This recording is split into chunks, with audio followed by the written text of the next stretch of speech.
नमस्कार मित्रों, आज मैं आपको बता रहा हूँ कि गया श्राद्ध करने से क्या फल प्राप्त होते हैं।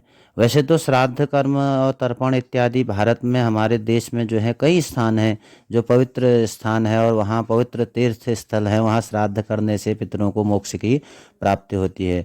लेकिन गया में जो श्राद्ध करते हैं वहाँ फल्गु नदी के तट पर जो गया बसा हुआ है, वहाँ पर श्राद्ध करने से पितरों को 7 पीढ़ियों तक का जो है पितरों का उद्धार हो जाता है।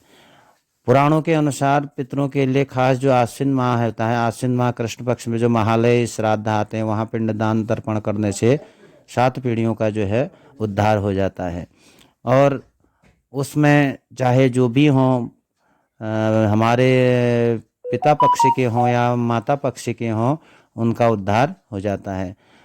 गया जी में जो श्राद्ध करते हैं वहाँ विष्णुपद मंदिर, फल्गु नदी के किनारे और अक्षय वट पर पिंडदान करना आवश्यक होता है।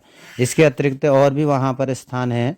बैतरणी, प्रेतशिला, सीता कुंड है, नाग कुंड है, पांडुशिला है, रामशिला है, मंगला, गौरी, काकबली आदि भी जो है पिंडदान के लिए प्रमुख माने जाते हैं। गया जी का जो है विशेष महत्व है। अब मैं आपको ये बताता हूँ कि गया नाम क्यों पड़ा। मित्रों, गयासुर नाम का एक असुर था जो बहुत कठिन तपस्या करता था और ब्रह्मा जी से उसने वरदान मांग लिया था कि उसका जो शरीर है देवताओं की तरह पवित्र हो जाए।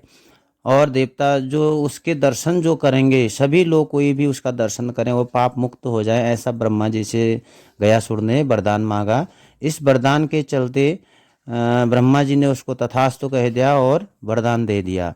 और सभी लोग वहाँ पर क्या करने लगे, पाप करने लगे और गयासुर के दर्शन करेंगे तो फिर पाप मुक्त होकर के स्वर्ग लोक को चले जाते थे, मोक्ष को प्राप्त कर लेते थे।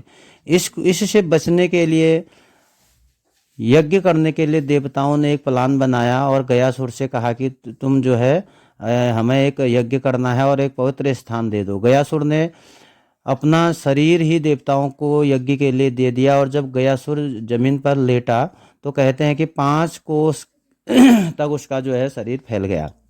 यही 5 कोस जो है आगे चल करके गया बना।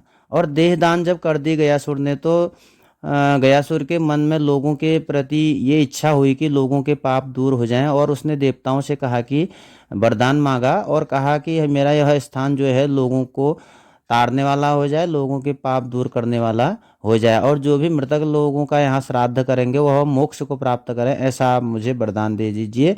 देवताओं ने यही किया, उसको वरदान दे दिया।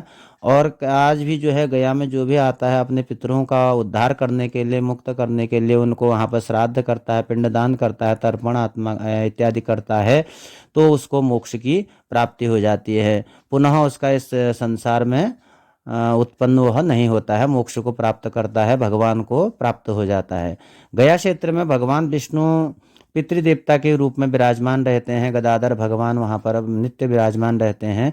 गयासुर के विशुद्ध देह में ब्रह्मा और विष्णु, शिव, प्रपितामह इत्यादि जो है स्थित रहते हैं, इसलिए यह स्थान पवित्र माना गया है। पुराणों के अनुसार ब्रह्म ज्ञान, गया श्राद्ध, गौशाला में मृत्यु तथा कुरुक्षेत्र में निवास, ये चारों जो है मुक्ति के साधन बताए गए हैं। गया में श्राद्ध करने से ब्रह्म हत्या, सुरापान, स्वर्ण चोरी इत्यादि बड़े बड़े महापातक जो होते हैं वो महापातक भी जो है गया में श्राद्ध करने से नष्ट हो जाते हैं।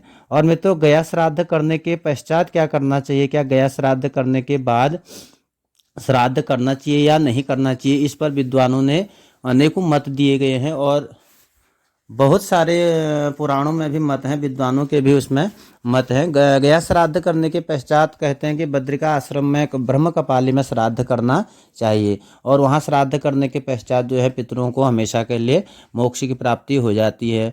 और आगे जो एकोदिष्ट श्राद्ध होते हैं क्या वो नहीं करने चाहिए, इस पर विद्वानों के अनेकों मत हैं। उसमें कई विद्वान कहते हैं और पुराणों का उपाख्यान उसमें देते हैं कि गया श्राद्ध करने के पश्चात भी यदि घर में एकोदिष्ट श्राद्ध पड़े, तिथि वाला श्राद्ध, तो तिथि वाला श्राद्ध उसको करना चाहिए, क्योंकि जब तक सामर्थ्य है तब तक तिथि वाला श्राद्ध अवश्य ही करना चाहिए। क्योंकि पितर जो है, यद्यपि गया श्राद्ध और बद्रिका आश्रम में जो ब्रह्म कपाली में श्राद्ध करता है उसके बाद मोक्ष की प्राप्ति हो जाती है, लेकिन जो अपने पितर हैं उस समय तिथि के श्राद्ध में वो भी लालायित रहते हैं, इच्छा करते हैं कि हमारा जो पुत्र है वह श्राद्ध करे।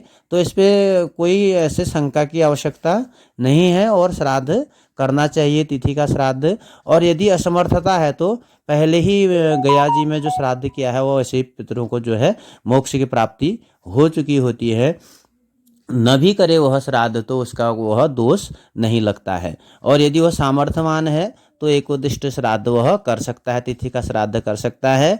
और महालय वाले जो श्राद्ध होते हैं, आश्विन माह में जो आते हैं पार्वण श्राद्ध इत्यादि, वह जो है वो तो खुशी के श्राद्ध होते हैं, पितरों के प्रसन्नता के श्राद्ध होते हैं, वह तो करने चाहिए अवश्य। यदि असमर्थता व्यक्त करता है कोई तो गया का जो है बहुत ही महत्व है पुराणों में, गया जी का बहुत बड़ा महत्व पुराणों में वर्णित है। वह मैंने आपको बताया कि वहाँ पर पिंडदान तर्पण करने से ही जो है पितर जो है बड़े प्रसन्न हो जाते हैं। और गया श्राद्ध में करने पर पितर जो हैं बड़ा ही आशीर्वाद देते हैं। और जो पितर कहते हैं कि जी हमने अपना पुत्र पाल पोष कर बड़ा किया, वह गया में श्राद्ध नहीं कर रहा है, तो पितर बड़े दुखी होते हैं। इसलिए गया जा कर के अवश्य ही पिंडदान इत्यादि करना चाहिए। और पिंडदान करने से हमारे पितर जो है बड़े ही प्रसन्न होते हैं। इसी प्रकार के जो हमारे वीडियो हैं उसको देखने के लिए हमारा हिंदू संस्कृति का चैनल लाइक करें, शेयर करें, घर घर तक लोगों को इसको पहुंचाएं, ताकि सभी को सही जानकारी की प्राप्ति हो जाए। मैं हूं बागेश्वर से डॉक्टर रमेश कांडपाल, और हमारे वीडियो को देखने के लिए धन्यवाद। नमस्कार।